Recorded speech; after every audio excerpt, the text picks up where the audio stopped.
Ah, já sei. Tá ali dentro da caixa. O pessoal tá ouvindo? Sim, professora. Tá. Sim. Sim, então tá bem. Vamos lá. Esses desafios aqui de informática que aconteceu aqui de última hora. Ah, mas já chegou o técnico? Já chegou o técnico, tá aqui. Tem que envolver a família inteira.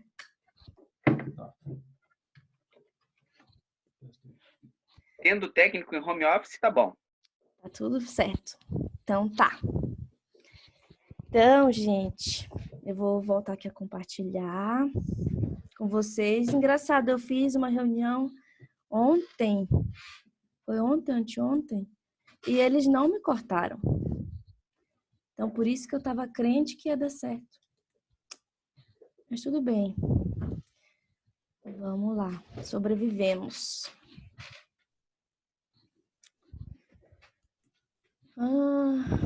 Aqui. Tá, já compartilhou com vocês aí? Sim. Sim. Tá.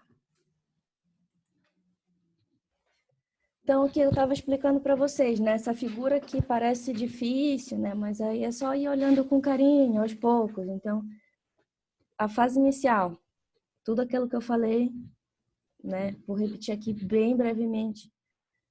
O que está acontecendo aqui? O animal é sobrecarregado fisiologicamente, metabolicamente, então ele precisa de muita energia, só que ele não consegue comer tudo, porque lembra que a questão ali do útero ainda está muito dilatado e o rumen está comprimido.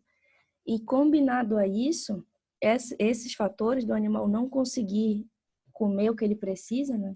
E essas alterações metabólicas e fisiológicas fazem com que a imunidade caia bastante. Aí, por isso que esses animais ali, o que que acontece? Eles vão emagrecer. Então, a gente vê aqui que essa reta aqui, ao mesmo tempo que a gente tem, o que que a gente vai ter combinado? O súbito aumento de produção de leite, que vai ali chegar no pico 2, 3 meses. Aí a gente vai ter a ingestão de matéria seca que vai aumentando conforme aumenta os dias em lactação, mas no início ela é baixa, né? E por que que o peso corporal cai? Porque os animais, eles precisam daquela energia. Então, eles precisam tirar de algum lugar. Daí é por isso que eles vão fazer o que? Eles vão começar a mobilizar das suas reservas, né? E isso que vai caracterizar o balanço energético negativo. Então, quando é que começa o balanço energético negativo? O balanço energético negativo, vamos dizer, para fins aqui teóricos, claro que ele pode acontecer ali desde o início, antes do parto, dias antes. Tem casos de animais, quanto maior o nível de produção da vaca, maior vai ser a exigência, então maior vai ser a tendência de ter balanço energético negativo. Então, para fins de teoria aqui, começa no primeiro dia do parto, mas lembrando que biologia não é matemática, então isso pode acontecer sim antes em alguns animais. Então, resumindo essa figura, é isso que a gente tem que avaliar. E o comportamento que isso vai tendo com relação, à medida que os dias vão se passando, o que que vai acontecer? Esse balanço energético negativo que é uma deficiência, né, de energia que ele não está suprindo. E por isso ele mobiliza, e por isso que animais, principalmente vaca gorda, têm tendência a mobilizar bem mais, e por isso que elas podem entrar em cetose, que é o excesso de mobilização. E aí, só lembrando rapidinho, por que que vaca gorda pode ter mais índice de cetose?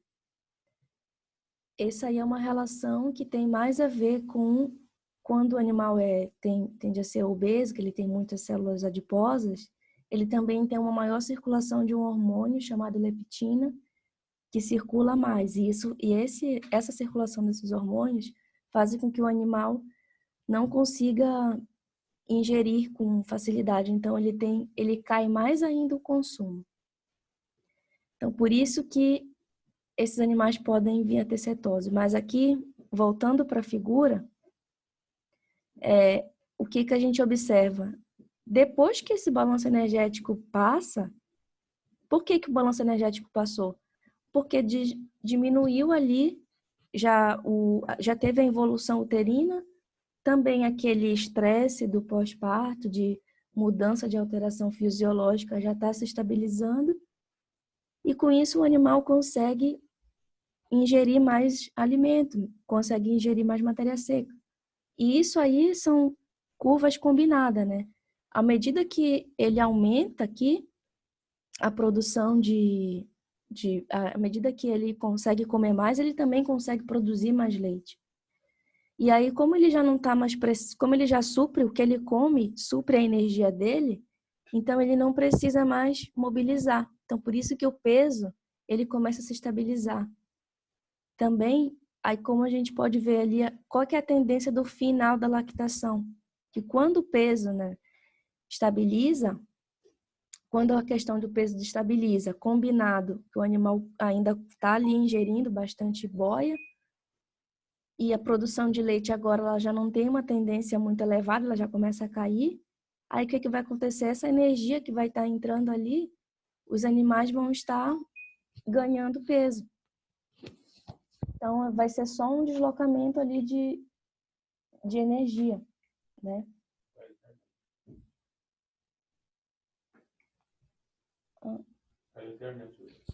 Caiu a internet? Pessoal?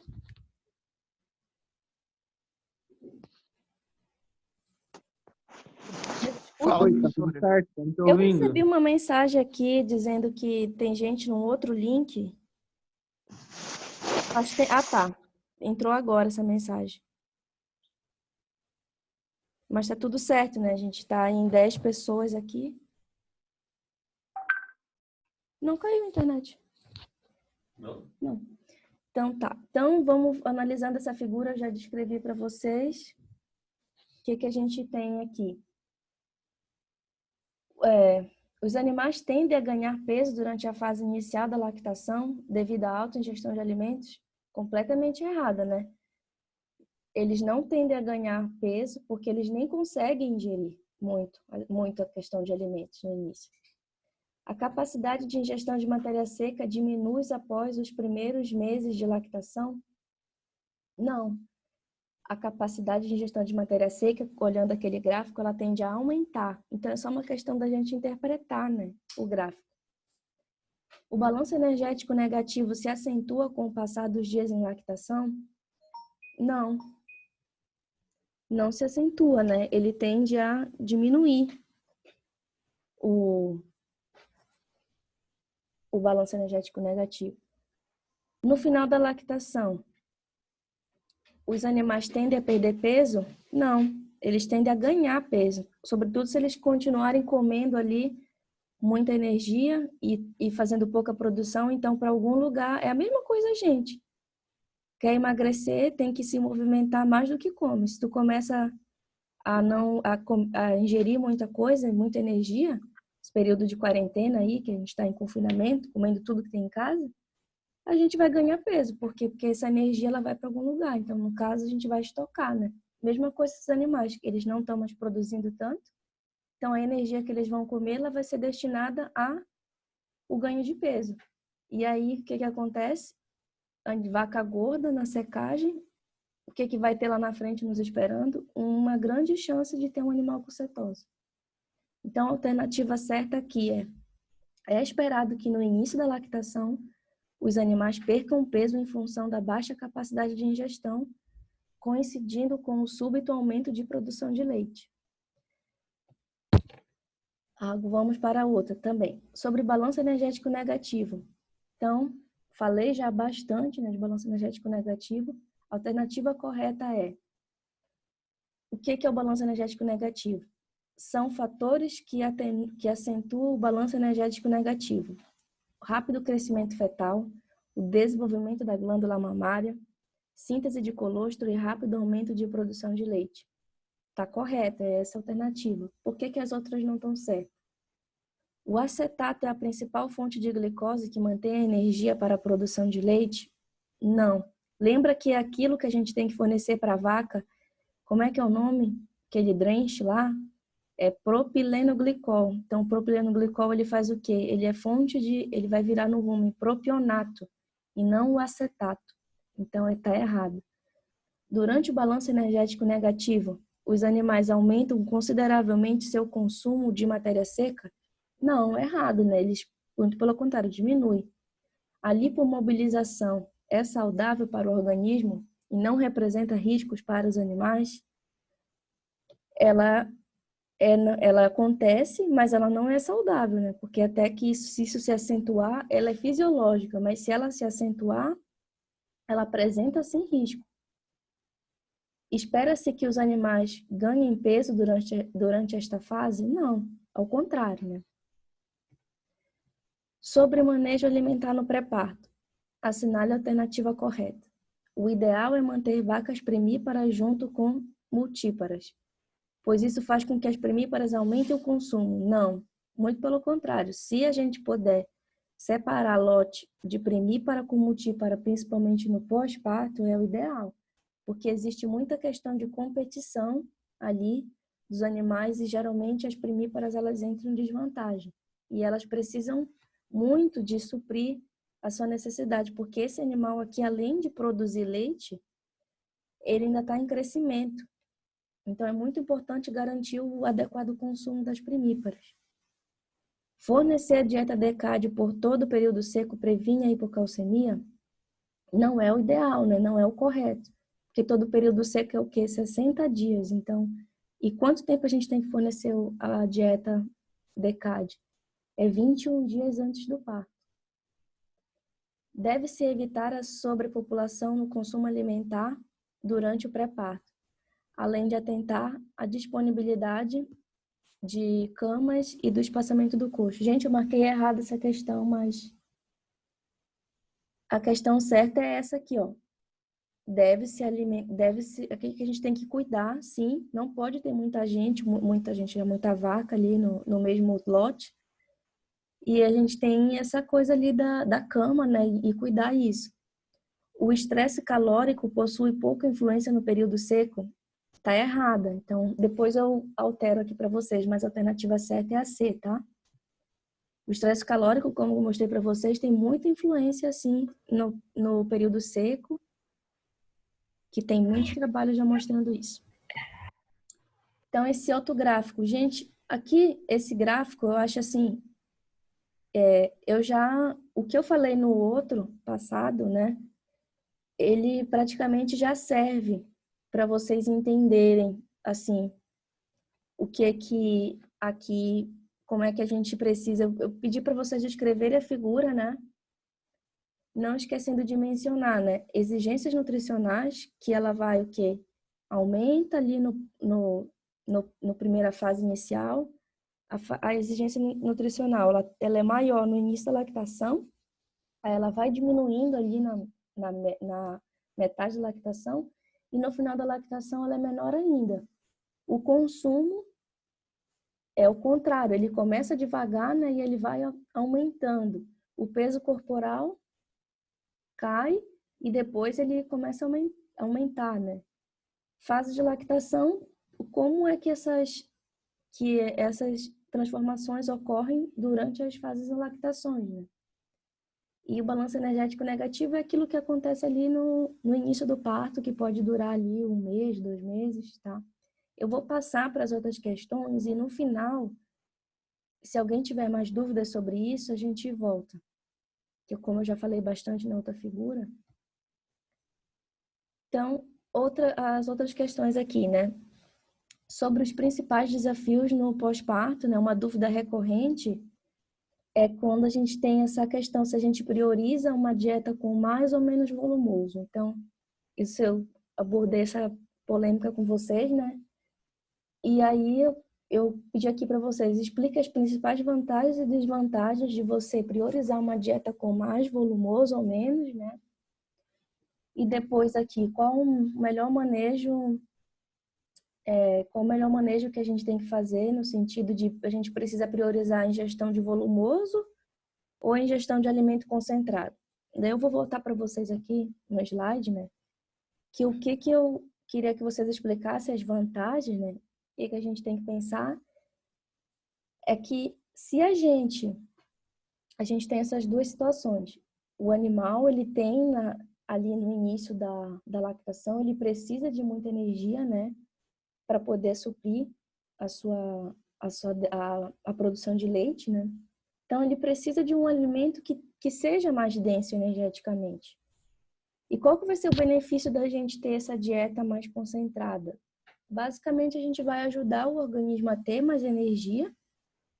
Em consequência disso, ele não vai mobilizar tanta energia, então a gente vai estar prevenindo aí uma cetose e uma consequência de cetose, que é quando a gente sobrecarrega o fígado, né, que fica o fígado gorduroso.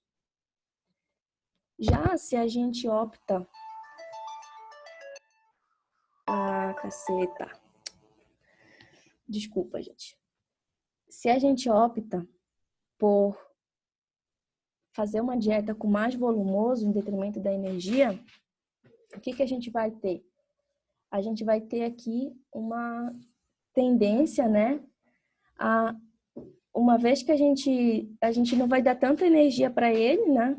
Então ele pode ter, então a gente pode estar acentuando o balanço energético negativo. Só que em compensação, se a gente adensa demais a energia da dieta, a gente corre o risco de submeter esses animais a uma acidose ruminal e também a quadro de deslocamento de abomaso. Então, o que a gente entende é o seguinte: qual que é o melhor manejo que tem que fazer? O manejo que tem que fazer depende de que animais nós estamos falando. Então, a gente tem que avaliar se essa vaca ela é de alta produção, porque se ela é de alta produção, ela vai mobilizar mais. Se essa vaca está gorda, se ela precisa, né, tipo, de mais energia, se ela é magra, a gente tem que avaliar tudo isso.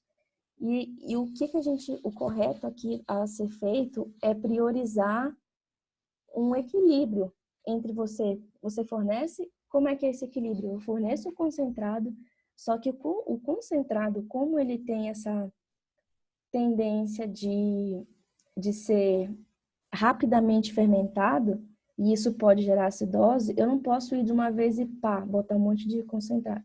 Então, eu tenho que ir fazendo isso aos poucos. Então, tem um manejo que se fala que é você colocar os animais em lote de transição. Se o animal não estava comendo energia no período seco, então agora eu vou primeiro, antes de eu encher esse animal de concentrado, de uma vez só, eu coloco numa dieta intermediária, com nível intermediário de energia, porque assim eu já estou suprindo maior a energia dele, só que eu também não estou fazendo uma mudança brusca na dieta. Que aqui o que a gente precisa, quem faz a digestão dos ruminantes, né, são as população microbiana ruminal. Então, essa população microbiana, ela requer um período ali que o pessoal fala até de, no mínimo, 7 a 10 dias para ela poder se acostumando com uma nova dieta, para que isso não cause um desequilíbrio. Então, a resposta, né, daquela questão que a gente precisa escolher, né, a gente tem que pensar como que a gente faz para equilibrar. E equilibrar isso, né, é garantir a digestibilidade desses alimentos, que é uma digestibilidade boa, para que os animais consigam, boa no sentido deles terem energia, assim, a questão rápida, só que não tão rápida, e para ele não ter essa energia prontamente rápida ali para eles, a gente faz o quê? A gente pode adicionar fibra, né? A gente tem que ter esse conceito, né, de fibra efetiva, que é quando eu estou utilizando um volumoso de boa qualidade. Por que é efetivo? Porque toda vez que eu estou adicionando, por exemplo, aqui um feno picado, ou então até um pouco de palha, mas palha numa quantidade reduzida, se for utilizar a palha, eu estou garantindo o quê? Que o rumen faça o papel dele, que é de ruminar. Então, a fibra volta Estimula a salivação. A salivação dos animais via ruminação, ela devolve para o rumen uma quantidade de íons bicarbonatos que são essenciais para a manutenção do pH ruminal. Então, o que tem que fazer quando a gente precisa fazer um meio termo nessa dieta? É justamente garantir que os animais não comam o concentrado de forma abrupta, combinado com um volumoso que garanta a efetividade, né? Que garanta a manutenção da função ruminal. E com isso, sempre lembrar de o parâmetro legal para olhar isso é sempre olhar a monitoração das sobras dos alimentos, para ver se está sobrando demais, se o animal está selecionando alimento, ou se ele não está comendo. Então, respondendo agora as últimas questões, tá? Da aula 7, né? Sobre o teor de proteína no leite, assinale a alternativa correta. Tão importante quanto fornecer a quantidade de proteína bruta adequada na dieta, também é importante verificar se o nível de energia da dieta está adequado. Correto, porque lembra que a proteína bruta que a gente vai dar via dieta, para ela ser utilizada no rumen, ela precisa de energia.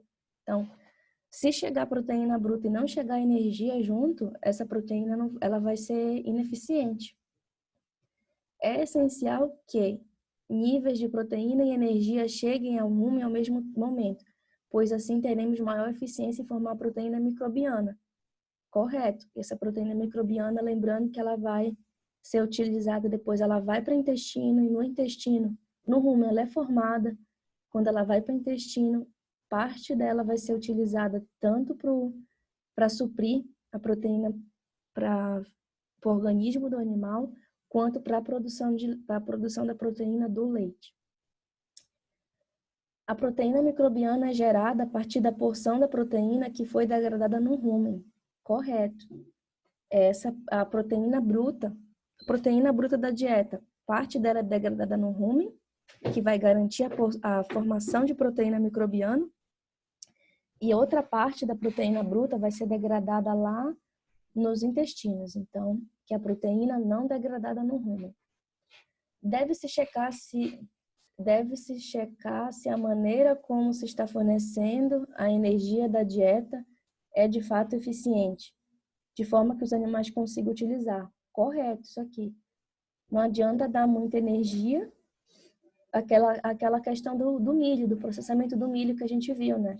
Por que a gente faz ensilagem de milho, faz o milho o grão reidratado? É justamente para otimizar a disponibilidade lembrando do grão de milho, daquelas estruturas, né, dele, tipo de pericarpo, de matriz proteica densa, que a gente viu, tudo dificulta.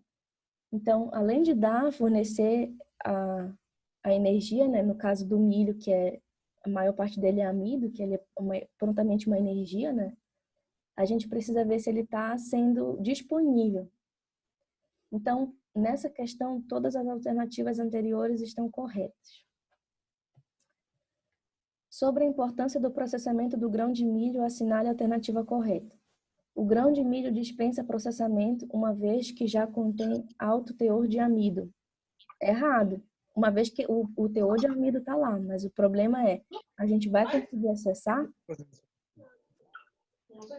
O milho apresenta barreiras naturais em sua estrutura, como o pericarpo intacto e ter seus grânulos de amidos envoltos numa matriz proteica densa. Eu vou apressar aqui, gente, porque já deu os últimos 10 minutos. Nessa questão, então aqui essa daqui está certa, né? A segunda. A letra B está certa. Essas estruturas que dificultam a digestibilidade. O processamento de ensilagem precisa de no mínimo 60 dias para ganhos em digestibilidade? Precisa, né? A gente tem que garantir isso.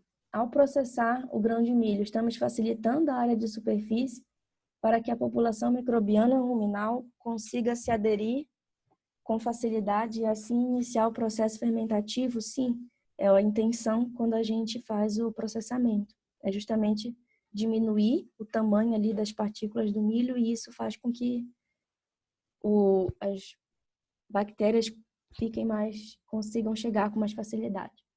Então, nessa aqui, apenas a opção A está incorreta. As demais afirmações estão corretas. Eu acho que vamos já para a última aqui. Quando o teor de gordura no leite está baixo, deve-se checar. Provavelmente o nível de fibra da dieta está bastante elevado. Errado. Lembra que essa aqui não é a mais certa, né? Nível de fibra, quando ele está assim, quando a gente tem o teor de gordura baixo no leite, a nossa suspeita é que a fibra esteja baixa também. Possivelmente foi devido a um baixo teor de energia na dieta? Não, muito pelo contrário. Possivelmente foi o excesso de energia na dieta que causou.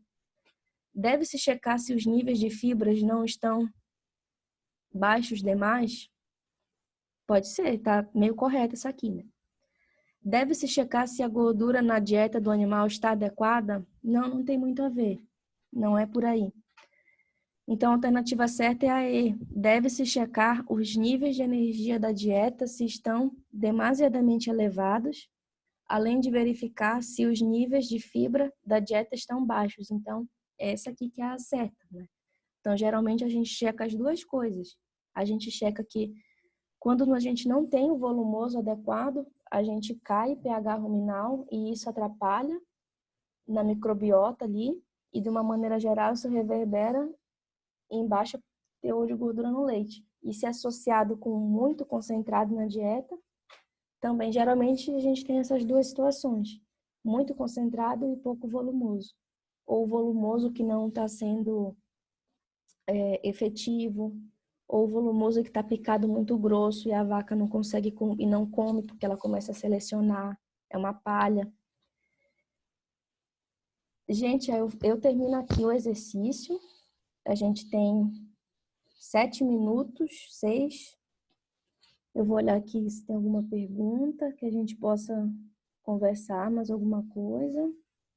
Professora, Pode no falar. caso dessa última questão, a gente também tem que checar na dieta se o amido da dieta não está muito alto, né?